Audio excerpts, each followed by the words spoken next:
또한 잘 알려진 찬송가 중에 이런 찬송이 있습니다. 내 주를 가까이 하게 함은 십자가 짐 같은 고생이나. 우리 다 함께 해볼까요? 내 일생소 늘 찬송하면서 늘 찬송. 그 다음 뭐예요? 주께 더 가까이. 주께 더 나가기 원합니다. 오늘 우리가 이런 찬송도 불렀죠. 내가 매일 십자가 더 가까이 가오니 구세주의 흘린 보배 피로써 나를 정케 하소서. 예. 제가 한때 잘 나가던 복음성가 가수였다는 게 믿겨지지 않으시죠? 네. 여러분 지금 무엇과 가까이 하고 계십니까? 여러분 지금 무엇과 가까이 하고 계시며 누구와 가까이 하고 계시는지, 이것이 오늘 말씀을 통해서 묻고자 하는 질문입니다. 당신은 지금 무엇과 가까이 하고 계십니까? 나는 지금 누구와 가까이 하고 있는지. 여러분 왜 이 질문이 중요할까요? 왜 중요해요? 간단합니다. 분명해요. 우리가 지금 가까이 하고 있는 것, 그것이 바로 현재 내 모습을 반영해주고 있기 때문이죠. 내가 지금 가까이 하고 있는 것이 곧 나의 모습이기 때문이에요. 예를 든다면 술과 담배를 가까이 해요. 정말 가까이 하고 있어요. 그럼 여지없이 술꾼이고 골초이고 그렇지 않겠습니까? 늘 컴퓨터 게임만 하고 있어요. 늘 TV만 보고 있어요. 누군가는 늘 이상한 동영상, 음란한 동영상만 가까이 하고, 또한 누군가는 늘 돈만 가까이 하고. 물론 무엇을 가까이 한다는 게 다 부정적인 시선으로만 볼 수는 없겠지만 결국 우리가 무엇과 가까이 하는가, 사람도 마찬가지죠. 누구와 가까이 하고 있는가, 이것도 정말 중요하지 않던가요? 왜 그렇습니까? 우리 인간은 어쩔 수 없이 가까이 하고 있는 것을 닮아가고 있기 때문이죠. 우리는 우리 옆에 가까이 하고 있는 것을 닮아가게 됩니다. 그래서 부부가 서로 닮습니다. 그렇죠? 부부라는 게 가장 가까이 지내고 있는 존재이기 때문에 부부가 서로 닮는 것 당연한 거예요. 친구가 서로 닮아가는 친구들이 있어요.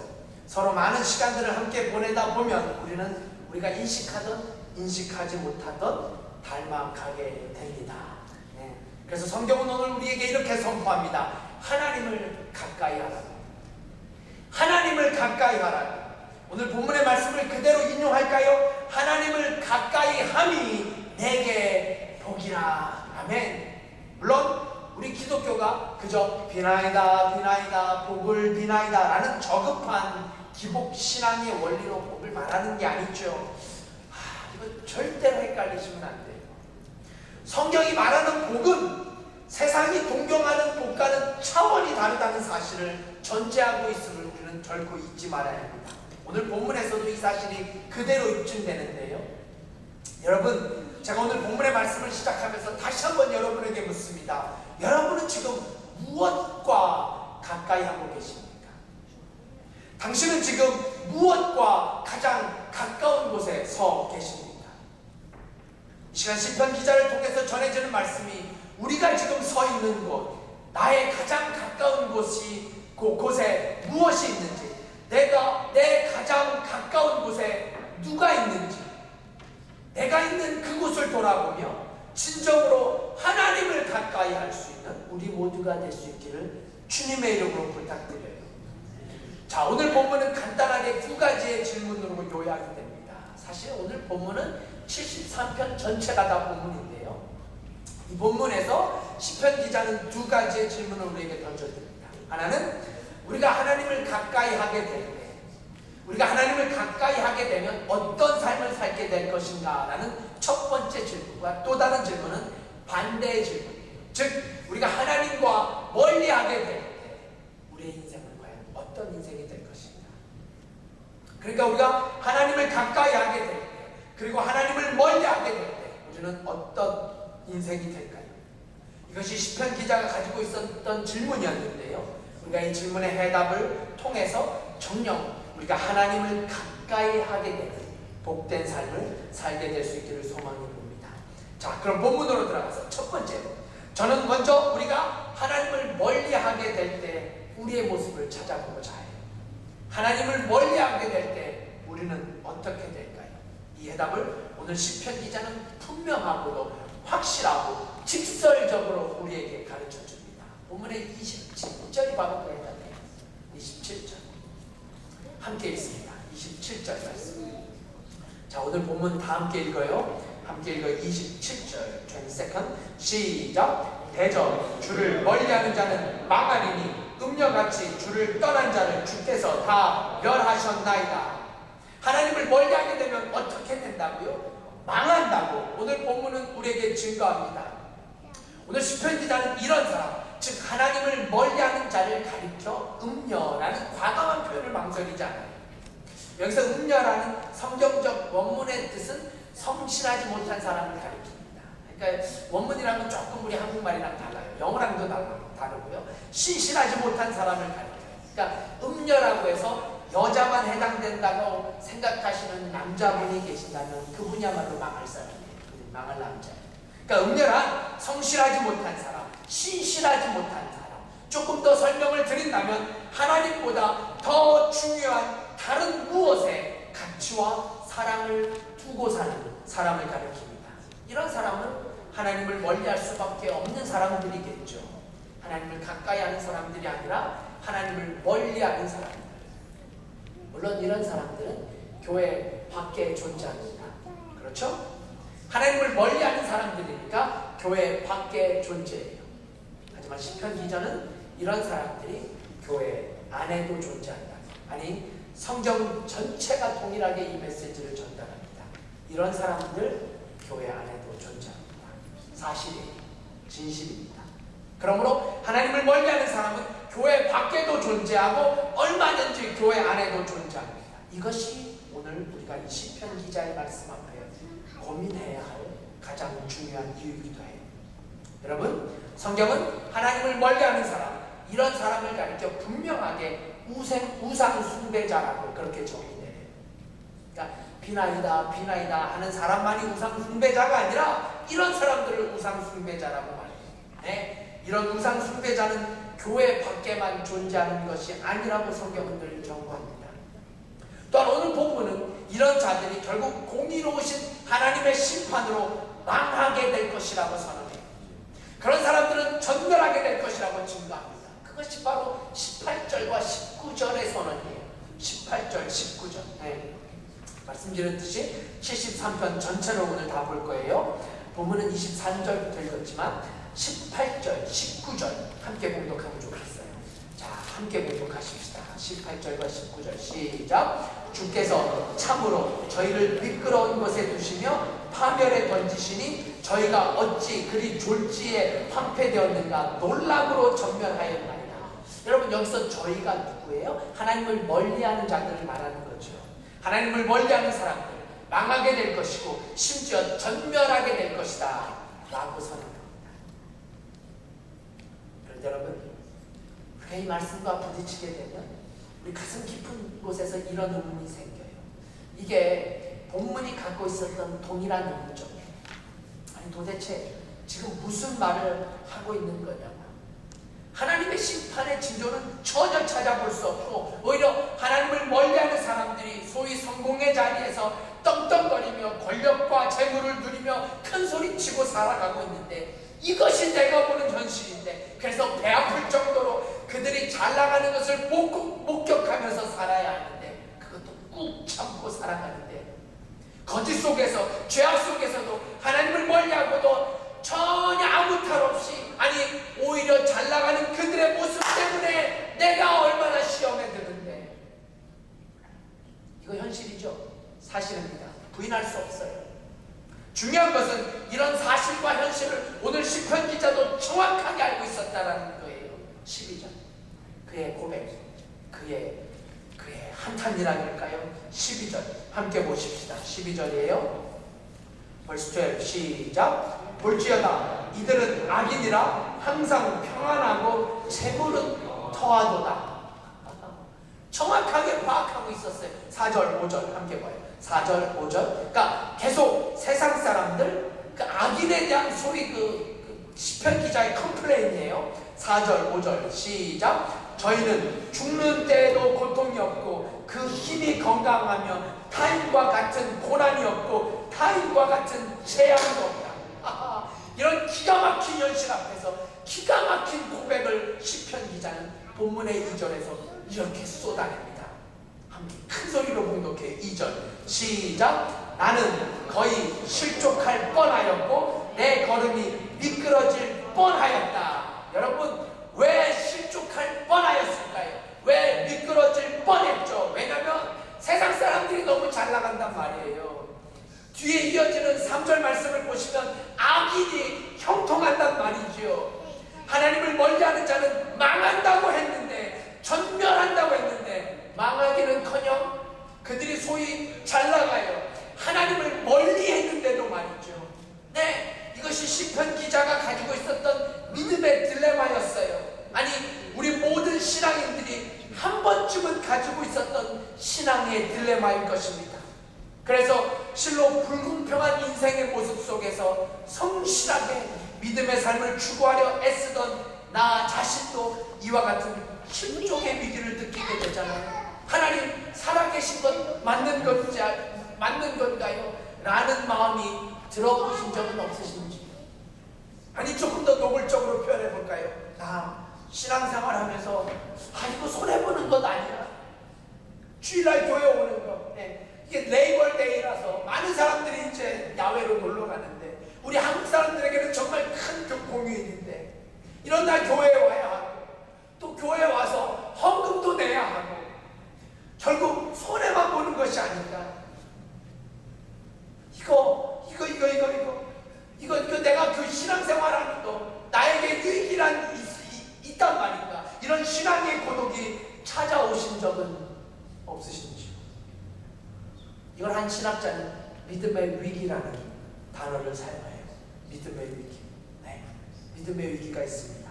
특별히 진리라고 고집하던 우리의 고집이 현실 속에서 전혀 힘을 발휘하지 못할 때 우리는 믿음의 위기를 맞이하는 겁니다. 하나님을 멀리하면 망한다고 생각했던 내 생각, 하나님을 멀리하던 사람들은 전멸하게 될 거라는 내 고집이 이 세상에서 전혀 어떤 설득력도 발휘되지 못한 채 오히려 잘 돌아가는 세상의 현실 속에서 우리는 믿음의 위기를 맞이합니다. 그런데 여러분 잘 들어주십시오. 아주 중요한 얘기예요. 믿음의 위기라는 말을 사용한 신학자는 믿음의 위기는 믿음의 사람만이 경험한다라는 말을 추가해요. 믿음의 위기는 믿음의 사람만이 경험한다. 저를 따라해 주세요. 믿음의 위기는 믿음의 사람만이 경험합니다. 시작. 그렇습니다. 내가 손해보는 것 같고 왠지 하나님이 살아계신 것에 대한 회의감이 찾아오고 이런 고민에 빠져봤다면 여러분은 아직 믿음의 사람입니다. 왜요?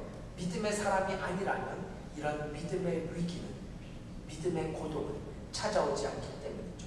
믿음의 사람에게만 믿음의 위기가 찾아오기 때문에 마치 믿음의 사람에게만 이 세상은 영적 전쟁이다 라는 말이 성립되듯이 말이죠. 믿음이 전혀 없는 사람들에게 이 세상은 영적 전쟁이다 라는 말은 그야말로 김밥 옆구리 터지는 소리에 불과해요. 왜냐하면 현실감이 없거든요. 이게 전혀 느껴지지가 않습니다. 영적 전쟁은 무슨 영적 전쟁이에요? 현실감이 없어요. 이게 사실이에요. 왜냐하면 마귀가 이런 사람들 절대로 건드리지 않습니다. 마귀가 위협하진 않아요. 아니, 위협할 필요를 느끼지 않습니다. 뭐 마귀 입장에서는 이미 자기 편이 됐는데 뭐하려고 공격합니까? 시간 낭비죠. 정령 낭비죠. 여러분, 제가 지금 무슨 말씀을 드리려고 합니까? 영적 전쟁 속에서 살고 있는 사람들, 영적 전쟁 속에서 산다고 느끼는 사람들, 그렇게 고백하며 살아가는 사람, 아니 정말 현실이 하루하루가 영적 전쟁 속에서 살아간다고 피부로 느끼며 살아가는 사람들, 그런 분이 계신다면 그런 분이 바로 하나님을 가까이 하는 사람들, 이런 분들이 믿음의 사람들이에요. 딱 오늘 제목에 합당한 사람들, 하나님을 가까이 하는 사람들. 그런데 성경이 이런 사람들에게 마귀가 어떻게 달려든다고 얘기해요? 우는 사자처럼 삼킬 자를 찾는다고. 이 삼킬 자가 바로 이런 믿음의 사람들이죠. 그러니 믿음의 사람들에게 믿음의 위기가 찾아오는 것은 어쩌면 당연한 거지요. 네? 이것이 바로 오늘 시편 기자에게도 찾아왔던 믿음의 위기였어요. 오늘 본문인 73편의 전체의 주제는 악인의 번영입니다. 악인의 대방이에요. 악인의 번영. 악인인데도 그야말로 대방을 친단 말이에요. 하나님을 멀리하고도 세상에서 한가닥하고 큰 소리치고 산단 말이에요. 이런 참담한 현실 앞에서 오죽했으면 시편 기자가 이런 고백을 내놓겠습니까? 13절 말씀, 13절 말씀. 함께 봉독해봐요. 이게 1절부터 끝까지 다 정독하셔야 되는데 13절 함께 읽어요. 시작. 내가 내 마음을 정의하며 내 손을 씻어 무지하다는 것이 실로 헛되도다. 그러니까 쉽게 말해 내가 정말 하나님의 사람으로서 깨끗하게 살고 믿음으로 살고자 한 나의 모든 노력은 결국 다 헛된 것이 아닌가라는 탄식의 음성이에요. 자, 그런데 여러분, 제가 이제부터 아주 중요한 말씀을 드리려고 합니다. 시편 기자가 그저 탄식하고 그래서 좌절하고 실망했음에도 불구하고 그가 실족하고 넘어지지 않았다는 사실을 우리는 반드시 잊지 말아야 해요. 이것이 오늘 정말 중요한 오늘의 포인트예요. 그가 뭐라고 고백합니까? 본문의 2절 다시 한번 봐주세요. 2절 말씀. 실족할 뻔했지만, 넘어질 뻔했지만, 여러분 이 뻔이라는 단어 정말 중요해요. 실족할 뻔했지만, 넘어질 뻔했지만 실족했다는 거예요? 넘어졌다라는 거예요? 아니죠. 아닙니다. 비록 뻔하긴 했지만, 실족할 뻔했지만 실족하지 않았어요. 넘어질 뻔했지만 넘어지지 않았어요. 여러분, 우리가 이 대목을 주목할 수 있어야 돼요. 뻔이라는 단어를 기억하십시오. 저는 오늘 여러분이 이 한 단어만 가슴에 담을 수만 있다면 오늘 메시지는 충분히 전달되었다는 생각이 들 정도로 정말 제 가슴에 가슴 깊이 와닿았던 단어가 바로 이 뻔 한 글자였어요. 여러분, 우리가 진정으로 하나님을 가까이 하는 사람들이라면 우리의 삶이 바로 이 뻔한 삶이 되어야 합니다. 뻔하게 사셔야 해요. 좀 강력하게 기억하기 위해서 우리 옆 사람에게 이렇게 인사합시다. 지난주 좋은데 준사님 뭐 별거 다 시키던데 뻔하게 사세요. 이렇게 인사해요. 시작. 뻔하게 사세요. 뻔하게 사세요. 한 번만 하세요. 뻔뻔하게 사세요 하면 안 돼요. 그냥 뻔하게 사세요. 뻔뻔 두 번 붙으면 큰일 나요. 뻔뻔하게 살면 안 되죠. 여러분, 우리의 삶은 뻔한 삶이어야 합니다. 뻔한 인상이에요. 무슨 말씀이에요? 크리스찬이건 비크리스찬이건 누구나 미움의 마음을 가질 수 있습니다. 시기의 마음을 가질 수 있어요. 질투의 마음도 가질 수 있습니다. 그런데 우리가 하나님의 사람들이라면 어떻게 한다고요? 어디까지만 한다고요? 미워할 뻔한 사람, 싫어할 뻔한 사람들, 거짓말할 뻔했던 사람들, 불평할 뻔했던 사람들, 죄를 지을 뻔했던 사람들, 그게 바로 하나님을 가까이 하는 사람들이에요.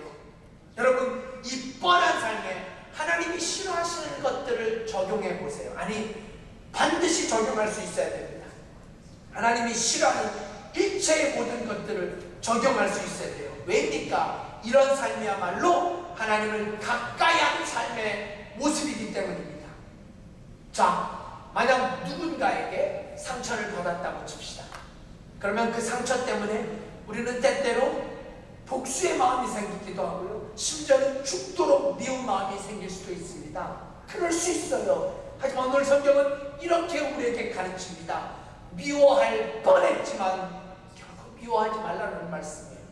심한 상처를 받아서 싸울 뻔했지만 결코 믿음의 사람들이라면 싸우지 말아야 한다는 말씀이에요. 불평과 불만이 가득 차 성질대로 확 뒤엎을 뻔했지만 그래도 절제하고 인내하고 참고, 네, 이것이 바로 뻔한 삶의 모습이에요. 뻔했던 삶의 모습. 여러분, 솔직히 우리 모두에게는 이런 비슷한 경험들이 있지 않습니까? 그렇죠. 아니, 어쩌면 하루에도 여러 번 이런 감정들이 찾아올 수 있습니다. 그럴 때 우리가 기억해야 할 단어가 바로 뻔이라는 단어예요. 뻔이라는 단어. 이 뻔이라는 단어를 실패할 때 우리는 비로소 하나님과 멀어지고 있다는 사실을 기억할 수 있어야 합니다. 오늘 청년부 우리 회장님께서 수련회 간증 보고 작년보다 잘하셨어요. 작년보다 훨씬 잘하셨어요. 그리고 부인이 없기를 참 다행이에요. 오늘도 내년에는 더 잘하시다니까 정말 다시 생각해도 하나님의 은혜 많으면 꿈꿀 수 없었던 일이었습니다. 근데 수련회를 준비하는 과정 속에서 이런 일이 있었어요. 이번 수련회 주제가 바로 예그리나입니다. 참 좋은 이름이에요. 교자들 잘 졌어요. 예수님을 그리워하는 나. 이게 또 순한국말이에요. 제가 올해도 우리 수련회를 위해서 주제곡을 만들었어요. 지난주에 우리 좋은데 사만 학생이 노래를 불렀죠. 2절이었어요. 예수님 생각합니다. 예수님 사랑합니다. 예수님 찬양합니다. 그렇게 주님 닮아가는 청년. 네, 제가 뭐 악보 그리는 펜을 놓은 지 정말 오래됐지만 청년들을 사랑하는 마음으로 주제곡을 만들었는데요. 누군가는 입에 착착 달라붙는다고 하면서 좋아했는데 그 중에 어떤 청년들은 사관님이 만든 곡이 표절 같다고. 아무리 들어봐도 표절 같다고. 한 곡에서 세 곡이 들린대나. 네. 근데 여기까지는 그럴 수 있습니다. 그럴 수 있어요. 그런데 문제는 그 곡이 표절인지 아닌지 컴퓨터로 다 찾아봤다라는 거죠. 아마 한 소절 한 소절 다 찾아봤는지 모르겠어요.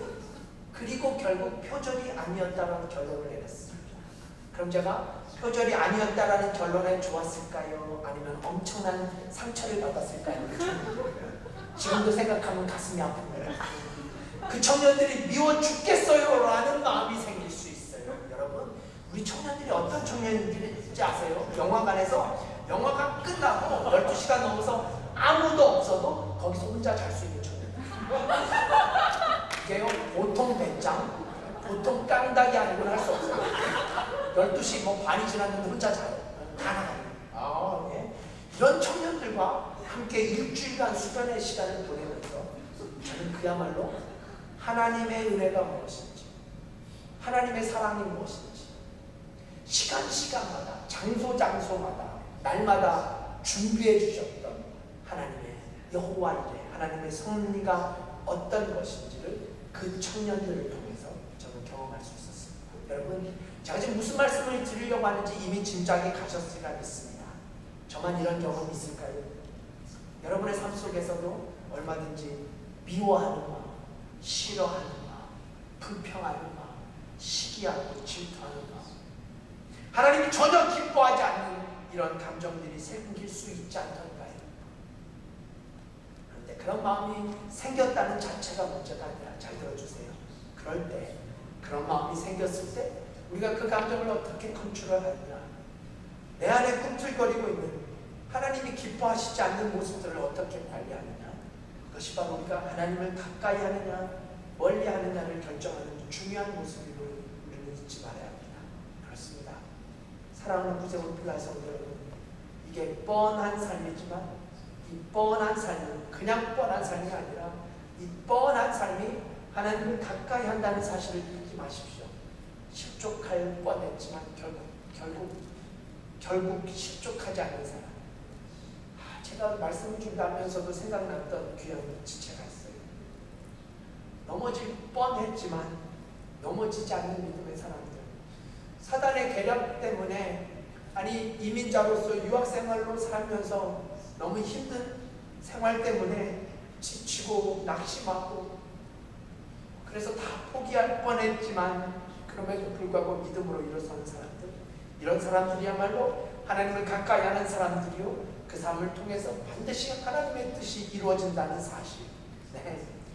이제 오늘 이 시간 정말 우리 구세군 피나하님 교회에 속한 모든 성도님들이 뻔한 삶을, 뻔할 수는 있어도 넘어지거나 실족하지 않겠다는 이런 거룩한 결심과 다짐이 있는 저와 여러분이 될 수 있기를 주님의 이름으로 간절히 부탁을 드립니다.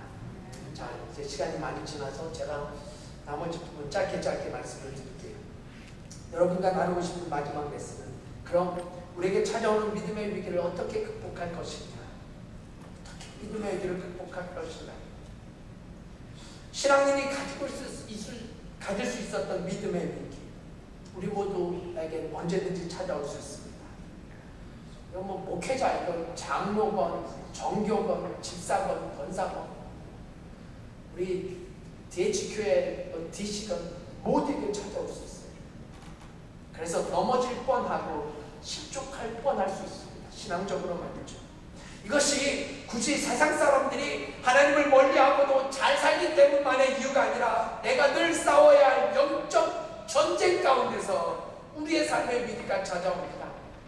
하나님을 가까이 하는 사람들에게 하나님을 가까이 하지 못하게 하는 그 사단의 파워 때문에 우리에게 위기가 찾아오게 됩니다. 네, 이것이 동일한 시편 기자의 절규였어요. 자, 그런데 오늘 본문에서 시편 기자는 자기에게 찾아온 위기를 극복하는 장면을 우리에게 소개해요. 이게 얼마나 귀한 복음입니까? 여러분, 그냥 내게 신앙의 위기가 왔다라는 고백만 있고 아무런 해결책을 제시할 수 없다면 성경이 얼마나 막막한 거예요. 그런데 오늘 성경은 그가 가지고 있었던 정확하고 그 위기를 정확하고 정직하게 표현한 것처럼 그 해결책도 아주 시원하게 우리에게 제시해 줍니다. 그 첫 번째 해답이 바로 본문의 17절이에요. verse 17. 아주 중요한 구절이에요. 본문 17절 말씀 우리 함께 봉독하십시다. 시작. 하나님의 성소에 들어갈 때에야 저희 결국을 내가 깨달았나이다. 빨간 줄 3번 그으셔야 돼요. 여기서 저희 결국이라는 게 무슨 말이에요? 저희는 누구를 가리켜요? 하나님을 멀리하는 사람들, 악인들, 음녀라고 표현된 사람들, 이런 사람들의 결국을 그가 깨닫게 되는데요. 자, 그런데 그의 깨달음을 살펴보기 전에 그가 언제 어디서 깨달았는가를 우리는 간과하지 말아야 돼요. 제가 다시 한번 봉독해 볼게요. 하나님의 성소에 들어갈 때에야 저의 결국을 내가 깨달았나이다. 한자 한자가 중요합니다. 어디 들어갈 때라고요? 성소에 들어갈 때. 그것도 성소에 들어갈 때에야. 그러니까 성소에 들어갈 때 그때 여러분, 이것이 바로 예배의 중요성입니다. 성소에 들어갈 때가 바로 예배 때이기 때문이죠. 네, 이것이 바로 교회에 와야 하는 정말 중요한 이유예요. 예배해야만 하는 이유입니다. 네, 우리 청년들 머리가 잘 말려지지 않아도 교회에 와야 하는 이유예요. 믿음의 위기에 빠져 실족할 뻔했던 시편 기자는 하나님의 성소에 들어갈 때 비로소 회복을 경험하게 됩니다. 넘어질 뻔했던 그가 예배의 자리에서 비로소 일어서게 됩니다. 그렇습니다, 여러분. 아무리 강조해도 지나치지 않는 게 바로 예배의 중요성이에요. 특히 살아있는 예배. 왜냐하면 이 예배를 통해서 우리 모두는 마침내 하나님과 가까이 하는 사람들이 될 수 있기 때문이죠. 네, 제가 정말 이 강단에서 가장 많이 강조했던 게 예배가 아닌가 싶어요. 수십 번, 아니 수백 번도 더 말씀을 드렸는데 예배가 얼마나 중요한지. 지난주 청년 예배 때 우리 승재 형제님께서 본인이 군대에서 예배를 얼마나 사모했는지를 나눠줬어요. 군대 시절에 그토록 많이 맞으면서, 정말 엄청나게 맞으면서, 저 몸이 다 맞아서 저렇게 부은 거예요. 좀 엄청나게 맞으면서 그런 생각이 들어요. 정말 많이 힘들었더라고요, 군대에서. 그런데 우리 승재 형제가 예배 드린다는 그 자체 한 가지만으로 핍박당하고 고통당하고, 그럼에도 불구하고 그가 얼마나 예배를 사모했는지. 여러분, 한국을 발칵 뒤집었던 윤일병 사건, 이 윤일병도 크리스찬 병사였다는 사실을 아시는지요? 크리스찬 병사였는데 이 윤일병도 그런 이유 때문에 엄청난 고난을 받았다는 사실을 제가 CTS 대담을 통해서 확인할 수 있었어요. 네, 지금 현재도 그러니 우리 승재 형제님이 군대에 있을 때 그럴 수 있죠. 교회 간다는 이유 때문에, 종교활동한다는 이유 때문에 정말 많이 맞고 얼차례 받고 고통당하고, 저도 비슷한 경험이 있습니다. 저도 군대 시절에 예배에 갔다는 이유 때문에 영창생활을 했던 정말 말도 꺼내기 싫은 경험이 있는데요. 그런데 여러분, 제가 우리 승재 형제님을 보면서 그리고 제 자신을 바라보면서 말씀을 준비하면서 이런 생각이 들었어요. 승재형제님 잘 들어주세요. 내가 지금 그만큼 예배를 사모하고 있는지, 군대 시절 그토록 맞으면서, 아니 영창예까지 가면서도 사모했던 교회, 하나님의 성전, 제가 지금 그만큼 예배에 대한 사모함이 있는지, 여러분 성경이 선포하고 있는 예배자를 향한 예수님의 음성 아직도 기억하시는지요? 두세 사람이 내 이름으로 모인 곳엔 나도 그들 가운데 있으리라. 네, 마태복음 18장 20절 유명한 말씀이죠. 이 구절을 신학자 브루너는 이렇게 해석합니다. 이 말씀은 미래형이 아니라 두세 사람이 예배하는 곳에 주님도 함께 하실 것이다라는 미래형이 아니라 두세 사람이 예배하는 곳에 이미 주님은 거기 계신다. Jesus will be there가 아니라 Jesus is there. Jesus already is there. 그렇습니다. 우리 주님은 지금 이 시간 우리의 예배 자리에 함께 하시는 우리는 믿습니다. 왜요? 그분은 우리의 예배 주인공이시기 때문이죠. 그리고 여러분과 제가 지금 주님의 이름으로 모였다면 주님은 현재 지금 이 자리에 우리와 함께 계십니다. Jesus is already here. 그렇기 때문에 우리는 이 예배를 통해서 하나님과 가까워질 수밖에 없게 되죠. 이 예배를 통해서 우리는 바로 하나님 옆에 거하게 되고, 이 예배를 통해서 우리는 하나님의 터치를, 예수 그리스도의 그 피 묻은 손의 터치를 경험하게 되고 하나님과 가까워지게 됩니다. 네, 예배의 시간마다를 통해 우리는 하나님과 조금씩 더 가까워지게 됩니다. 그렇습니다. 이것이 시편 기자의 고백이었어요. 그 뒤에 것들은 오늘 다 생략하고자 합니다. 예배 자리에 들어서면서 그는 비로소 그가 가지고 있었던 믿음의 위기를 극복할 수 있었다는 그의 고백을 잊지 마십시오. 사랑하는 성도 여러분, 저는 이제 다시 한번 설교 서두에 던졌던 질문을 여러분에게 던지고자 합니다. 여러분은 지금 누구와 가까이 하고 계십니까? 무엇과 가까이 하고 계시는지. 실족할 뻔했지만 그냥 실족해버리고, 넘어질 뻔했지만 그냥 넘어져버리고, 미워할 뻔했는데 그냥 미워해버리고, 예배에 대한 사모함은 전혀 없이 그저 습관적으로 예배에 동참하고 첫사랑은 다 잊어버리고 예배에 습관적으로 오게 되고, 아니 그런 분이 계시다면 시간 제가 예수 그리스도로 믿음으로 도전합니다. 이제 8월 31일이 끝나고 내일이면 9월이 시작되는데요.